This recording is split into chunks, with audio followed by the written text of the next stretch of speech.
مروان الرحيقي يبدو أنه حقق فوزا مذهلا بالضربة القاضية، مما جعل دانا وايت مصدوما من مستواه في القتال. هذا الفوز يرفع رصيد الرحيقي إلى 7 انتصارات دون هزيمة، حيث حقق 6 انتصارات بالضربة القاضية ومرة واحدة بالإخداع. هذا الإنجاز يعكس قوة ومهارة الرحيقي في الفنون القتالية، ويعتبر نزال مروان الرحيقي من أفضل النزالات التي مر في أمسية DWSS وبشهادة دانا وايت.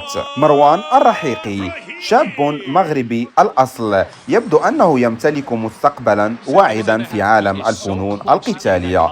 هجرته إلى أستراليا في سن 19 عاما لم تمنعه من تحقيق نجاحات كبيرة في مجال القتال. خبرته السابقة في الكيك بوكسينج ساهمت في تطوير مهارته كسترايكر رهيب، بالإضافة إلى فكه الفولاذي وقدرته على التحمل.